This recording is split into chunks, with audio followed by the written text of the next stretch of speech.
Uma boa noite, sejam todos bem-vindos. Começamos então mais uma atividade de Doutrina e Passe. Lembrando ao pessoal que está em casa, tanto quanto o pessoal aqui presente, que estas nossas atividades elas são transmitidas tanto no YouTube quanto na nossa página também no Facebook. E nós temos lá um grande acervo. Desde o início da pandemia, nós temos lá estudos, as palestras de terça, as palestras de sábado. Tem em torno de 500 vídeos lá, é muito conteúdo. Tem estudo do Livro dos Espíritos, tem uma série de lives especiais com outros assuntos. Então vocês podem entrar no canal, se inscrevam no canal, ajudem a compartilhar, aproveitem esse conteúdo, né? Vocês podem em casa acessar, assistir num televisor ou em qualquer, né, aparelho. Então fica feito o convite. Na noite de hoje, a Liane irá expor para nós o capítulo 6º do Evangelho segundo o Espiritismo, que tem por título O Cristo Consolador. Então, vamos procurar prestar atenção. Vocês que estão em casa, procurem um local reservado, né, para poder prestar atenção, fazer os enquadramentos, as avaliações, e tenhamos todos uma boa palestra.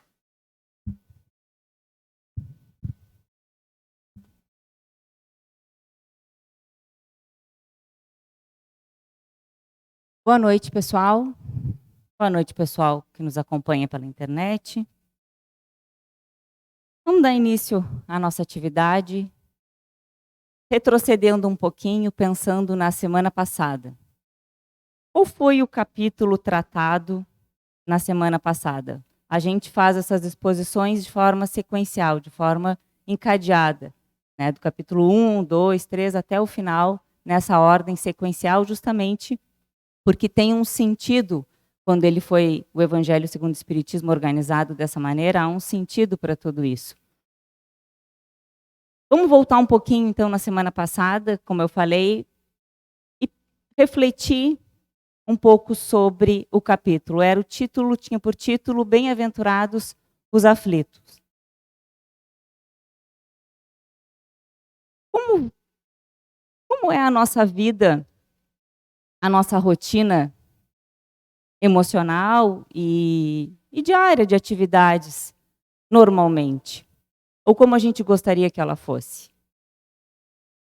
Nós gostamos de passear, nós gostamos de viajar, nós gostamos de trabalhar ou trabalhamos para ter cada vez mais recurso para satisfazer as nossas vontades, para satisfazer esses passeios, esses eventos sociais, sair para jantar, conviver com os nossos. Mesmo que a gente não seja muito de passear, a gente gosta muito de ficar em casa, de ver série, de ficar com a nossa família, conviver. E assim por diante. A gente tem, por vontade, a gente planeja muitas coisas. Nós temos por hábito, por vontade, por necessidade, isso. Viver bem, viver de maneira que esteja tudo certo, que esteja tudo tranquilo. Mas não é esse o objetivo da vida. Ou então Jesus se enganou ao dizer bem-aventurados, ou seja, felizes, os aflitos. Mas como assim? Eu faço tudo para fugir das aflições? Eu nego, eu empurro, eu deixo para lá, não é bem assim, não é tanto assim, eu me omito, eu não falo o que eu tenho que falar para não me incomodar, eu não faço, às vezes, determinadas escolhas, porque isso vai me gerar aflição, vai me gerar conturbação, eu vou, enfim, vai me gerar, vou sair da minha zona de conforto. Eu não quero aflição, não gosto quem gosta de angústia, de conturbação. Mas Jesus dizia, bem-aventurados os aflitos. Por quê? O que isso tem a ver com a gente? A aflição, a angústia, a dificuldade, nos tira da zona de conforto. Chacoalha com a gente. mexe com as nossas estruturas emocionais mais profundas. A aflição nada mais é do que uma dificuldade que a gente tem de lidar com a coisa. Isso significa que eu não desenvolvi naquela área, para aquela situação, um aprendizado, um valor, um sentimento que me permitisse enfrentar de maneira mais equilibrada, menos oscilante, aquela situação. Por isso me gera um sofrimento e uma aflição. Pensem, se a gente está lá fazendo planos de viajar, de fazer mil coisas unicamente voltada para a vida material. Isso é prioritário para a gente não para muito para pensar, para refletir na vida, no dia a dia, por que eu estou aqui, né, qual é o objetivo da vida para mim, né? Mas aí quando chega a aflição, quando chega a dificuldade, aquele plano material não tem mais a mesma importância. Cai de importância. Quem consegue planejar ou viver passeando, tendo descoberto uma doença?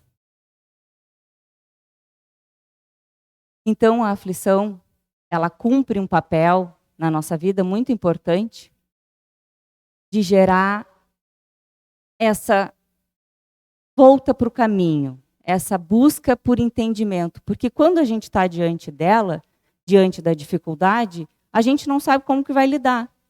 E aí a gente vai atrás de buscar o entendimento que falta, de buscar respostas. Por que isso está acontecendo comigo? Por que eu estou vivendo dentro dessa situação? Por que comigo, efetivamente? Por que é tão difícil passar por isso? O que eu preciso aprender com tudo isso? Porque esse é o sentido da aflição. A gente lida de maneira a se livrar. Eu quero entender ali, mais ou menos, quero que alguém me ajude para passar logo. Mas não é esse o objetivo. O objetivo é que a gente reflita no sentido da vida e no objetivo que precisa ser cumprido essa dificuldade na nossa vida.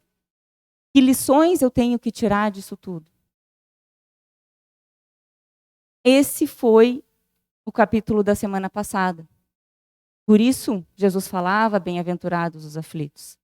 Porque todas essas situações que para nós, e que o que é difícil para mim, não é necessariamente para cada um de vocês, as áreas onde são mais sensíveis variam, porque nós somos individualidades, temos a nossa trajetória dentro do tempo, as nossas experiências, aquilo que nós já aprendemos em algumas áreas, não desenvolvemos tanto em outras.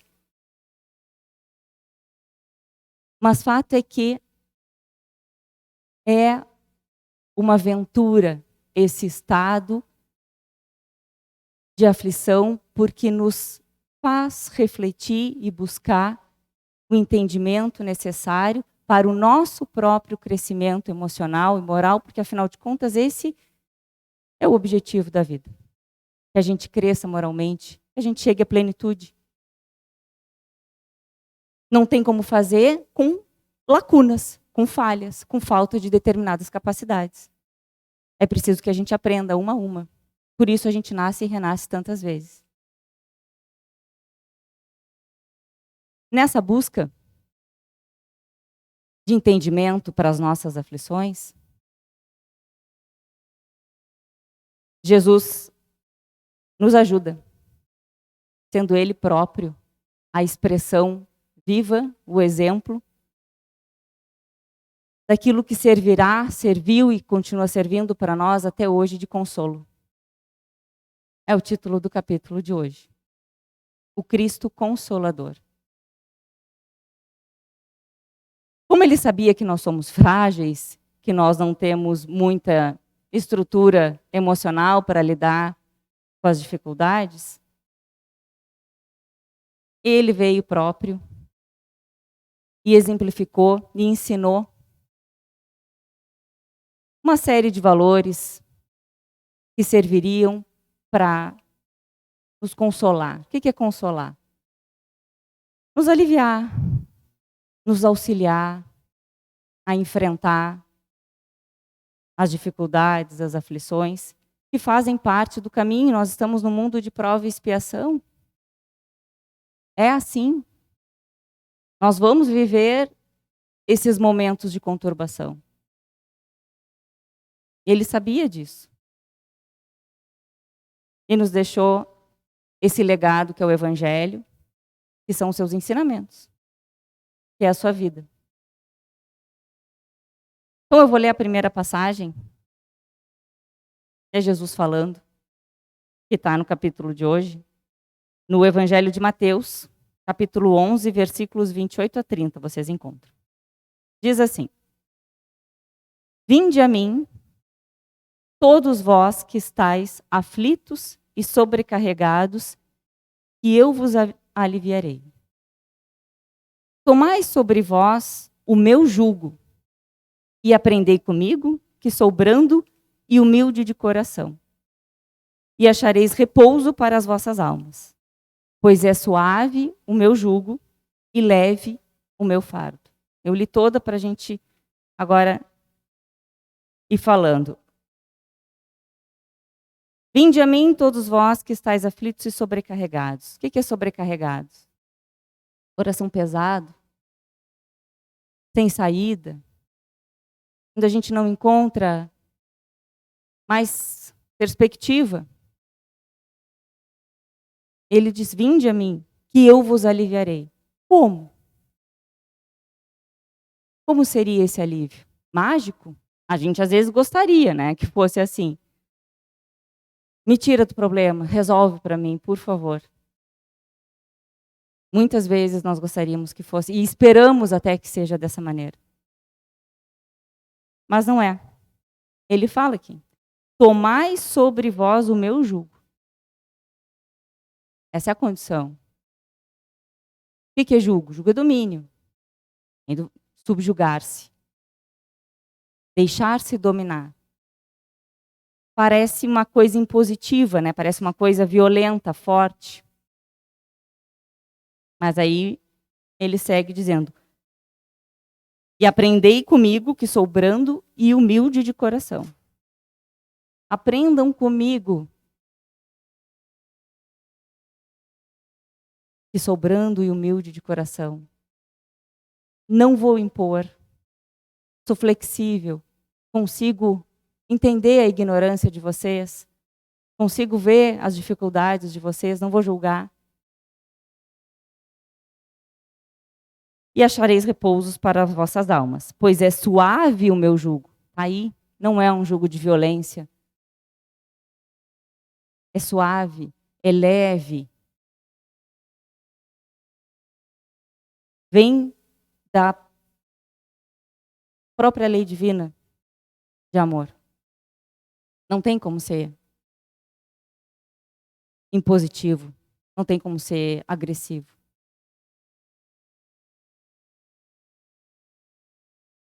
Quantas coisas ele nos ensinou e que a gente poderia falar, muitas delas, que ajudariam a gente a evitar tantas aflições. A gente fala da outra face, que ele nos ensina. Se te baterem numa face, dai a outra face. O que é isso? Quando a gente reage no mesmo nível e a gente se deixa levar pelo orgulho, pelo egoísmo, pela agressividade que ainda tem dentro de nós, e a gente é o mesmo, reagindo, reativos, violentos, soberbos. O que isso? A gente tem alguns momentos, alguns minutinhos ali de estar de vitória. São alguns segundos, alguns minutos em que a gente se acha que é forte, que é revidor. E depois, lá dentro, o que fica trabalhando? Arrependimento. Ai, devia ter feito, me passei. E agora tem que dar o braço a torcer. E agora tem que voltar atrás, e agora eu tenho que corrigir, e agora eu já magoei, e agora eu já falei, e agora eu já tomei a escolha errada. E agora? E agora para voltar atrás, dá, sempre dá. Mas é mais difícil, né? Do que se a gente tivesse feito o esforço de dar a outra face. De, calma, vou pensar, vou usar do bom senso, vou segurar um pouco a onda, não vou me repetir, não vou deixar vazar a mesma tendência, o mesmo impulso. Vou fazer um esforço, vou ponderar. E aí, o que isso gera dentro de nós? Eu consegui uma vitorinha. É uma vitorinha sobre mim mesmo. Mas é uma vitória. Eu me venci um pouquinho. Comparando as duas situações emocionais, qual que era melhor? O que ele ensinou. O consolo dele. E assim tantos outros exemplos. A própria, o bem-aventurados os aflitos, quando ele fala isso, bem-aventurados sois vós que sofreis, porque serão consolados, que tens fome e sede, que serão saciados. O que ele está dizendo com isso? Ele está dizendo, coitadinhos de vós, se deprimam, se vitimizem. Não. Ele está dizendo, tenham paciência, resiliência, resignação, aguentem firme, tem uma justiça divina atrás disso tudo. Ele não ficou pegando a gente no colo, dizendo que nós éramos coitadinhos, mesmo aqueles na miséria, miséria moral e miséria material. Ergam-se. Sempre foi assim, nunca foi. E a gente faz o quê? Quantas vezes, diante de pequenas ventanias, a gente se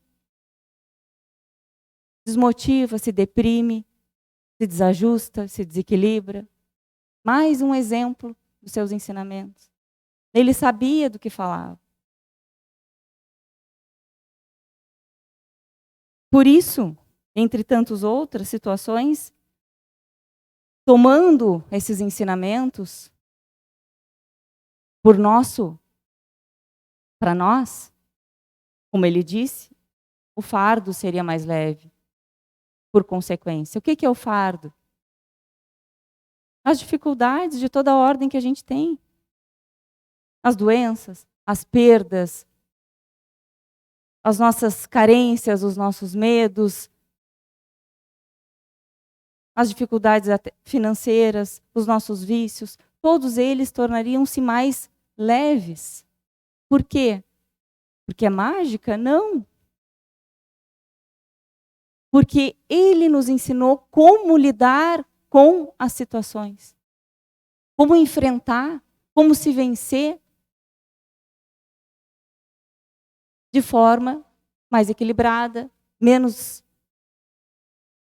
oscilante, mais harmônica, mais em paz com nós mesmos. As dificuldades vão continuar acontecendo? Vão. Mas a nossa relação com tudo isso muda a partir desse novo entendimento que a gente aceitou, tomou para nós. Muda. Muda a forma de enxergar, muda a forma de sentir. Torna-se mais administrável, mais leve. E não para por aí, né? A outra passagem é a sequência do que ele trouxe, do que ele fez para nos ajudar a superar as nossas dificuldades. Bastava o Evangelho. Ele não pôde dizer tudo? Não, há 2000 anos atrás. Não tinha como dizer tudo, por isso ele falava por parábolas. As pessoas eram ignorantes, não sabiam ler nem escrever. Éramos mais primitivos. Mas, nascendo e renascendo ao longo de todo esse tempo, fomos amadurecendo, nos tornando mais flexíveis em alguns aspectos. Progredimos. E chegamos num ponto onde tudo poderia ser revelado com mais clareza. Tudo aquilo que ele ensinou por parábolas, quando ele diz, bem-aventurados os aflitos, porque serão consolados, ele não está falando de forma clara, mas ele está falando da vida futura. Ele está falando da existência de um lugar onde aqueles que não se revoltarem, que souberem se resignar diante da situação difícil, teriam um consolo. Aonde? Não poderia ser naquele momento, lá naquela época, porque não ia mudar a conjuntura social e política da época. Aquela multidão de pobres, de miseráveis, de doentes, de leprosos, de desvalidos que seguiam ele, iam continuar na mesma situação. Porque a conjuntura política e social não ia mudar da noite para o dia. Então, quando que seria esse consolo? Quando veria a recompensa de bem sofrer? Na vida futura. Mas ele não disse isso claramente. Ele disse isso de maneira implícita, figurativa, como muitas vezes ele usou. Ele falava, né, de reinos, de Deus como um rei, porque era o entendimento da época. Era o que podia ser dito lá naquele momento. Mas veio mais. Veio mais para nós, por misericórdia. Veio essa doutrina espírita. E clareia tudo. Se a gente não quem entende e se afeiçoa, se não segue é porque realmente não quer. Porque ela é a explicação mais bonita da vida, que é possível da gente compreender no nosso nível evolutivo. Tudo se encadeia, tudo faz sentido. As dores mais difíceis, pela compreensão que ela traz para nós, para os nossos corações, nos levam a uma aceitação e essa dor diminui em função do entendimento que ela nos gera. Porque sofrer sem entender é muito mais difícil. A gente não sabe por que está sofrendo, não sabe quando é que vai terminar, por que eu estou dentro dessa situação, o que está acontecendo. Agora, quando a gente entende, e entende claramente, tudo fica realmente... Renovam-se as criaturas e a esperança. E é disso que ele falava, do Consolador prometido. Eu vou ler a passagem para vocês, que a gente vai entender.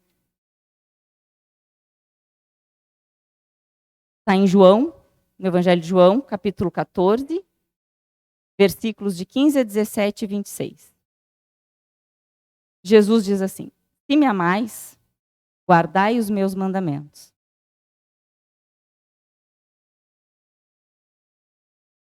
Muito tempo a gente achou que amar Jesus significava ler, rezar, cultuar,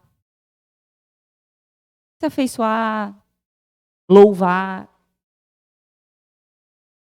Mas ele disse: se me amais, guardai os meus mandamentos. Dentro, introjeta aquilo que eu ensinei. Quais são os mandamentos que Jesus nos ensinou? Ele resumiu tudo em 2, né? Amar a Deus sobre todas as coisas, e deu um segundo para nos ajudar a amar o próximo como a si mesmo. Então, se a gente ama Jesus, é preciso viver, assim como ele lutar, se esforçar para cumprir com esses mandamentos. Seguindo: e eu rogarei a meu Pai, e ele vos enviará outro Consolador, pois ele era um Consolador, a fim de que fique eternamente convosco. O que poderia ficar eternamente conosco, se tudo que é material se desagrega? Do que ele estaria falando? Do Espírito. Daquilo, da nossa parte espiritual. Daquilo que a gente aprendesse, ficaria eternamente conosco, porque estaria gravado no nosso espírito. O Espírito de verdade. Que o mundo não pode receber, porque o não vê e absolutamente o não conhece. Não estavam preparados ainda. Ele está dizendo isso para os apóstolos, que conviviam com ele e sabiam um pouco mais, por conviverem com ele. Eram um pouco já mais amadurecidos, já entendiam um pouco mais. Mas quanto a vós, conhecê-lo-eis, porque ficará convosco e estará em vós. Porém, o Consolador, que é o Santo Espírito, que meu Pai enviará em meu nome, vos ensinará todas as coisas e vos fará recordar tudo o que vos tenho dito.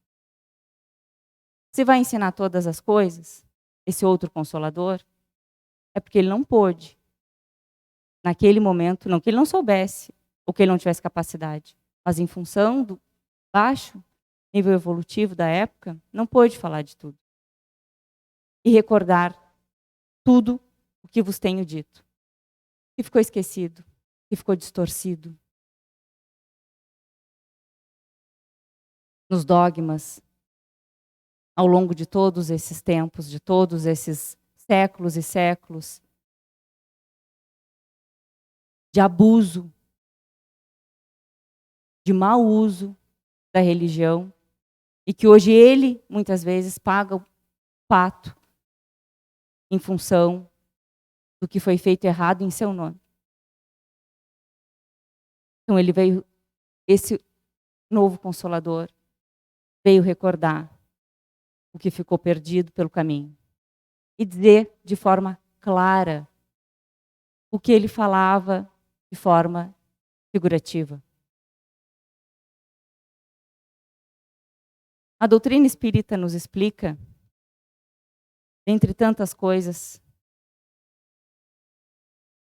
a lei de ação e reação, que justifica muitas das nossas aflições. Fala da necessidade de resgate, de um passado, de equívocos, de erros, mas que são mantidos ainda hoje, por isso a necessidade de resgate.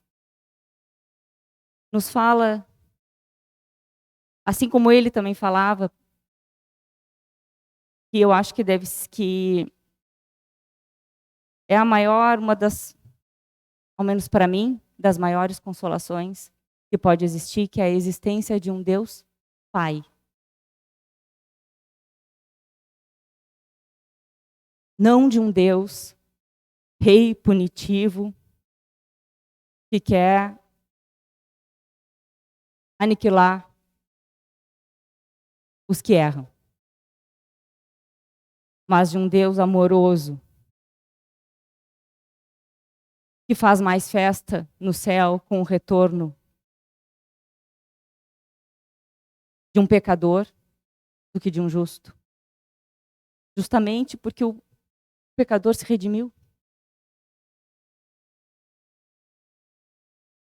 Que manda matar os seus cevados e faz uma grande festa para o retorno do filho pródigo, que se perdeu.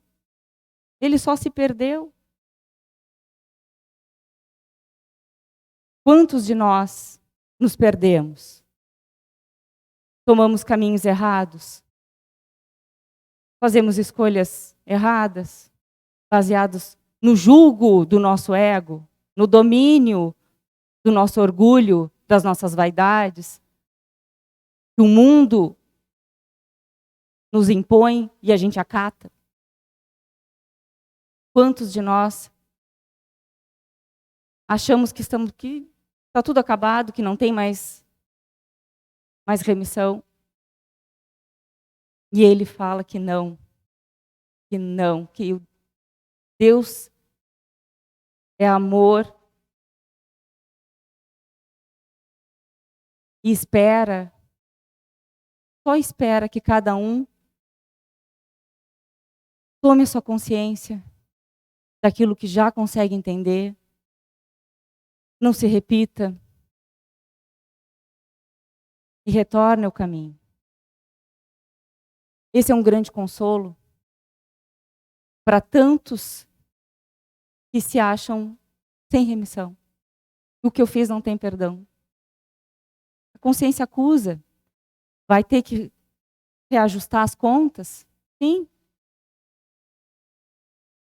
Mas essa renovação das vidas, das oportunidades, dentro da mesma vida e entre uma vida e outra, é a maior prova de que Deus é Pai, como ele falava. E a doutrina espírita ratifica tudo isso, complementa tudo isso, trazendo as explicações mais claras. Fala da justiça das aflições.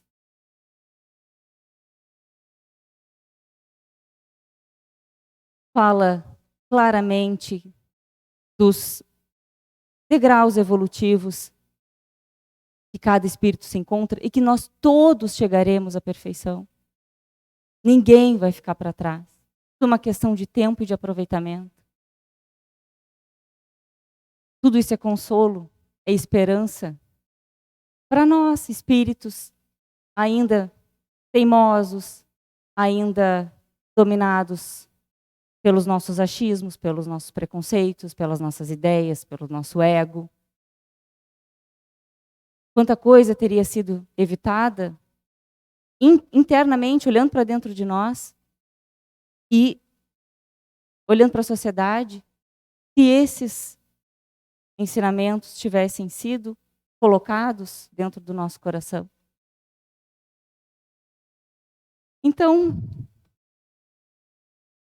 que na noite de hoje a gente encontre o consolo com Jesus, com a doutrina espírita, para as nossas aflições, para as nossas agruras, sabendo que nós temos o nosso papel nisso tudo, nós fizemos parte disso tudo, nós construímos elas, todas elas têm a nossa participação. Que a gente se questione.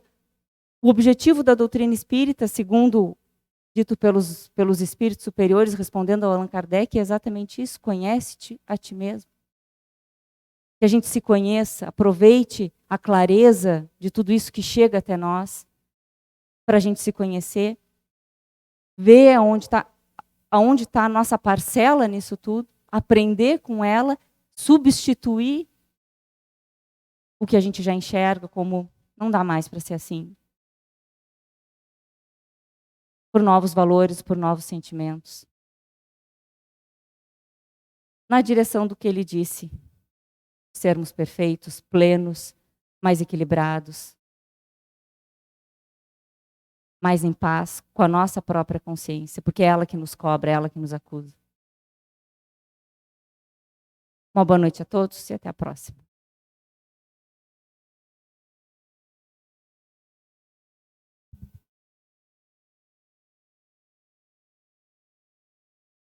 Tudo bem? Então, a gente se despede do pessoal em casa. Tenham uma boa semana e compartilhem, né, o nosso conteúdo, a palestra. E no sábado estaremos de volta às 4 horas da tarde. Uma boa noite.